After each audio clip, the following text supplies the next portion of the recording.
All right, what is going on, everybody? Welcome back to another day of SaberSim's DFS office hours. It is Wednesday, August 30th of 2023 here. We have a 9-game early MLB slate already underway. We have 32 matches of tennis kicked off already, and then we're looking at a 6-game MLB main slate later this evening. But for those of you who are new here, welcome. My name is Andrew. I'm one of the coaches over here at SaberSim's show where we go over how to use the SaberSim app, answer any and all DFS-related questions. You get your questions in one of 3 ways. First way, you can send us an email, support@sabersim.com. Second way, you can post live in the YouTube chat. Or 3, you can post your questions in the office hours channel in our Discord server. If you're not in our Discord, want to get access to that channel, there is a link in the description below. Highly recommend it. As always, get access to our similar channel, see when lineups are released and when players are scratched, see when Sims run for that updated news, get access to all of our individual sport channels where members of the community are asking questions each and every day, a little more access to other SaberSim team members other than myself. So definitely a great place to hang out and ask questions. But with that being said, going to get the app pulled up here. And looking around, nothing from support. Looks like we have some questions here in the office hours channel. We are going to start there, and then we will see where we go from there. But in the meantime, if you guys have any questions, something on your mind, now is a great time to get those in.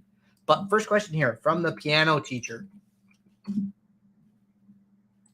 Question says, question regarding team total adjustments. If I adjust the team total, I know this will affect projections for players in the build. Will it also affect projections during the contest sim? Okay, so this is a great question. So one thing, I was actually talking to somebody about this yesterday as well, so I think that this is definitely worth clarifying. But when you are running the contest sim,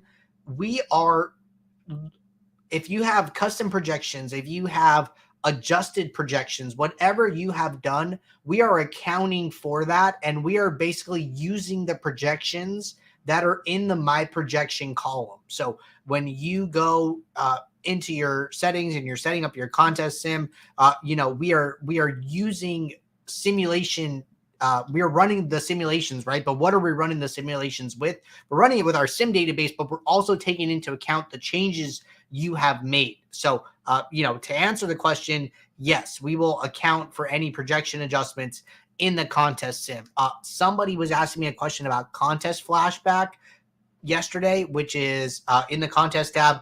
Go down to all contests here. You can see all the contests for today, but also you can see past contests, right? So if you want to review contest here, this is available for pro and above tier. So if I go to yesterday's main slate,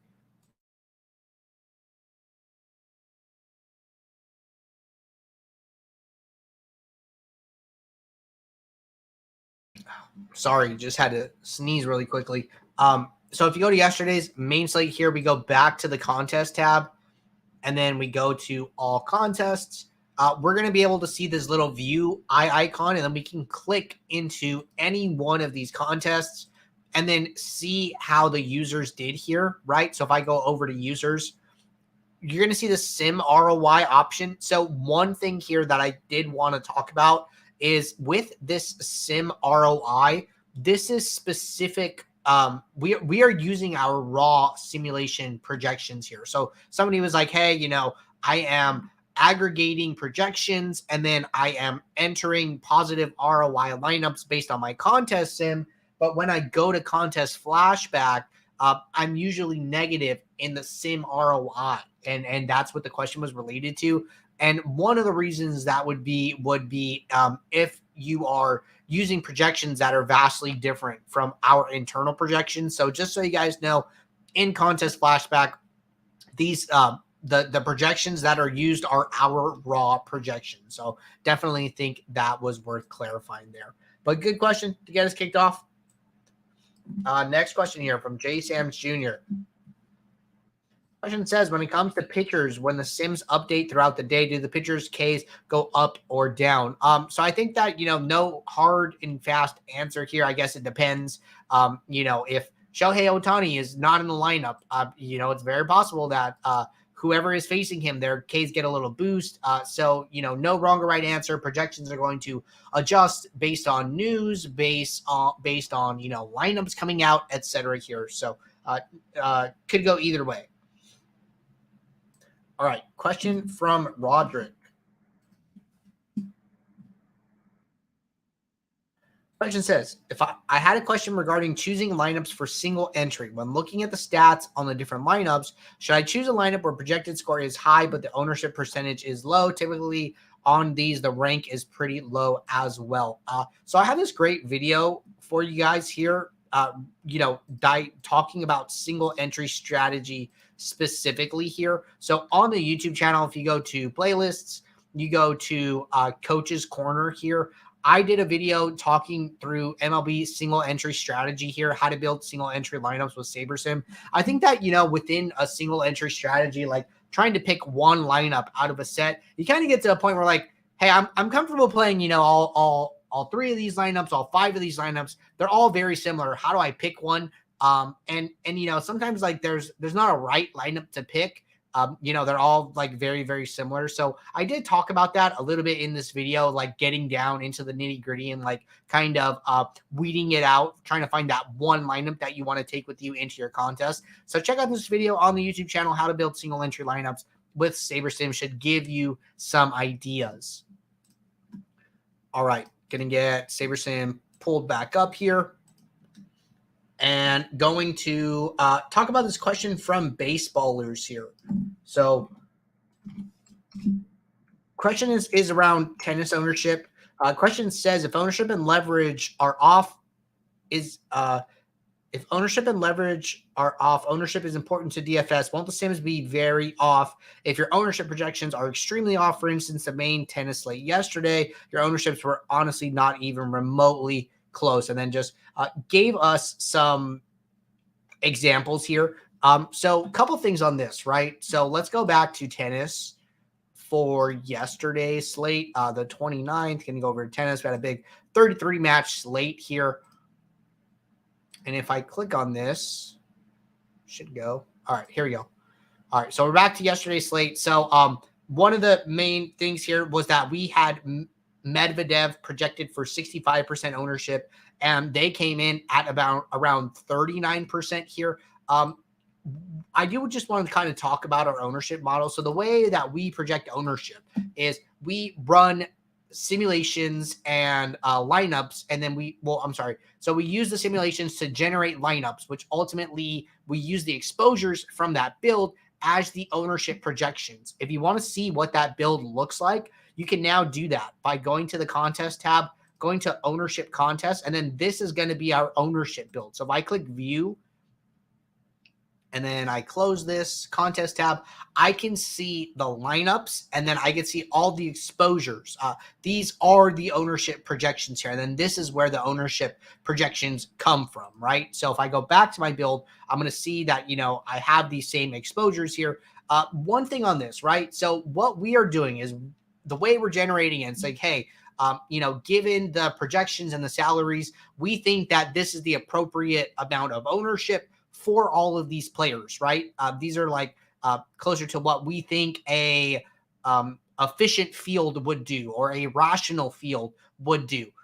That is not to say that, the field in your DFS contest are any of those things here, right? I think that's where it gets a little tricky. And sometimes, like, the more niche the sport, a little bit more randomness, right? You don't know exactly what's going to happen. So sometimes, with these tennis slates, ownership can be off here. I do know that, we liked Medvedev from a projection standpoint, 6 points higher than any other tennis player on the slate. And then they ended up scoring 93 points. So even if you took an approach like, hey, I'm going to match the field on Medvedev, you would have done really well, right? You actually would have had positive leverage on this play that scored almost 94 points here. So what I would say is that, hey, we were kind of on this play, right? We had a high projection. We understood that the ownership should be high. The field was just very inefficient, right? With the ownership coming in at only 38% here, it seemed like kind of a miss. So from the field. So I would say that, I'm kind of okay with like where that fell. I think tennis is one of those sports where a lot of people, play like the big events and aren't like super hard like tennis grinders here. So I think you can see ownership fluctuate a little bit. Remember that these are, our best assessments of what ownership is going to be. Like some of these 7.8 versus 9.8, like a 2% difference. I think that's well within the range here. Inner with 21.6 versus 24, like a 3% adjustment there. So some of those aren't so bad. The Medvedev one definitely way off, but I do think that the field kind of missed on that one. So just some thoughts on the ownership there. All right. Question here from Simple Chef. I did provide a resource for this one, but did want to cover it for anybody else listening with a similar thought here. So question says, I'd like to get a solid walkthrough of how to run the sims with generally the best settings, explanation on how they may change depending on sport and slate size. Once sims are ran, building the lineups and narrowing them down to the specific slate I may be playing. There are videos already on that, basically like point me in the right direction. And I provided this resource here. So I already showed you guys the video of me building lineups here. That was actually just for a single entry though. But if you're looking for like more portfolio management type of video, go to our How to Beat MLB DFS in 2023 playlist. We have this video, watch a SaberSim coach build winning MLB DFS lineups. This is Jordan walking through like a MME process, lots of lineups, lots of contests, talking about how he balances his portfolio, how he makes decisions on an MLB slate here. So I think that this video is great. I would check this one out if you're looking for a deep dive there, kind of figuring out like, hey, what are these guys doing through each step of the process? I think that is a solid video there. So would highly recommend checking that out. All right. Next question here. Just want to cover this one for everybody on the show. So we had a question. When do college football projections load every week? The next college football slate starts tomorrow. Our data scientist, Eric, let us know that college football projections should be up tonight. So if you guys are looking to build your lineups for college football, be aware that you should see projections later today. All right. Next question here from Sammy. Sammy said, with NFL on the horizon, what is the best way to force a secondary stack into most of my primary stacks? Thanks. Okay, so let's go to NFL. So if you guys didn't know this, our NFL projections, our initial NFL projections here went live yesterday. Sims ran, and so if you come into the app, toggle over to September 10th, you are going to, see the slate, and then you're going to jump in here, and then you are going to see our initial projections here. So projections are up. Ownership is not up yet. That will be up later, but at least you can come in here and start to dabble if you're interested in that. So with this, right, if you want to force a secondary stack here, what I would say is that you should set a rule. And a secondary stack is so like a primary stack is a stack that includes a quarterback. Okay, so just to be clear, a primary stack is something where it's like a QB. It has a quarterback in it, like that. That is essentially what a primary stack is, and then a secondary stack is a stack of only position players from the same game. So a secondary 1-1 stack would be something where, Tampa Bay is playing Minnesota. Maybe you have a lineup with Justin Jefferson and Mike Evans, but you don't have either quarterback from either team. So that would be considered a secondary stack here. So a couple ways to do this. What I would do is set a group rule, and I would go to automatic, and I would go to if then, and I would say if at least one player from a team, and I'm going to uncheck the quarterback, and I'm just going to leave the position players checked, running back, receiver, tight end. I would say then use at least one from the opposing team, and then I'm also going to uncheck quarterback. So writing this if-then rule, so hey, if I have at least one running back, wide receiver, tight end from a team, then I want at least one running back, wide receiver, tight end from the opposite team. This will give you secondary stacks that do not include quarterbacks. So then I would just save that, and then that would be applied for every team on the slate here. So that is how you write that rule. So just remove that question real quick. You can take a pause and copy that rule onto your SaberSim. All right. And then second question here from Sammy. Question says, Is there a metric or a rule for product ownership using SaberSim at all? Is this attainable or is it in the works? Yes. So you can definitely do this here. I will, let me just kick off some lineups here. Or actually, we don't have ownership. So let's go to MLB and I will display this for you here. But basically, if I go to MLB for today's slate, go to the main slate. And then let's see. We already have lineups here. So if you want to create, so I actually have one here. So if I go to my sorting metrics and then I go down to this geomean one, this is one that I made. This is one that I created here. And then what you do is you go to ownership, you go to product or geomean. It's we're using geomean, but it's product ownership. Geomean is a form of product ownership, and then you do value here. So then this would display the geomean of each lineup as a summary statistic. So that is what I have right here. So there is a way to do it. You do it via the custom metrics, and that is how you do it. All right, question from Snowman. This is our last question at the moment, everybody, in the office hours channel, and then we will see where we go from there. All right, question says, do you think SaberSim is pricing out the newcomers trying to get an edge? So a couple things here, right? You don't always have to sign up for the highest tier, right? If you go to my account, we do have 3 tiers here.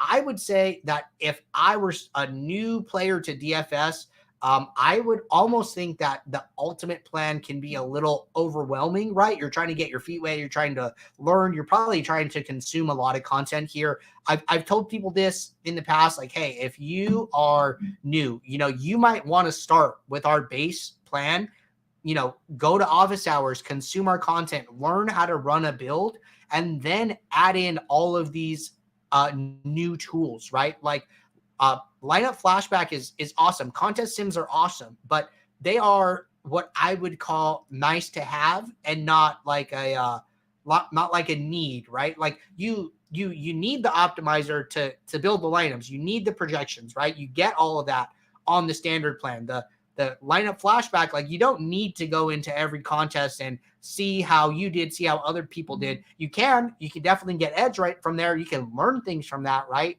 You don't need to aggregate multiple data sources, even though you can, right? You can find inconsistencies with ownership, right? If you are aggregating ownership and then laying all of that over together, right? So it's not to say that all these other features don't add value, but if you are a new player to DFS, you got to start somewhere. And I don't think that you should start with, the fanciest tools, right? So I kind of equate it to, what would I call, like a new person learning to golf. Like you don't need to go and buy, the most expensive golf clubs. Like you just need a set of golf clubs and you need to start practicing, right? And then as you get better, as you learn how to golf, you can start to upgrade you get a new putter, you get a new driver, you get some new irons, right? So slowly but surely, right? So join the standard plan, learn it a little bit, go to pro, see what pro's about, and then, ultimately go to ultimate and see what ultimate is about, right? But I don't think that, we are pricing anybody out. I think that, the ultimate tier is really for, the most serious DFS players putting in time and trying to get a good edge there. But good question. Happy to talk about it. So the only thing I've seen in the YouTube chat so far is from Don. Don said, I can't get my Sims to work with the new set. So Don, if you are having problems, I would go up to the top right corner, use this report a problem link, give us a brief description of what you are experiencing, like what is the issue that you are encountering there. And then this will go directly to our support team and will give us information about your session that will help us troubleshoot your problem. So this is the best thing that you can do if you are having problems, and then our support team will look into it and get back to you right away. So sorry to hear you having trouble. My troubleshooting abilities on this stream are very limited here, but our support team has much more resources at their disposal to try and help you out.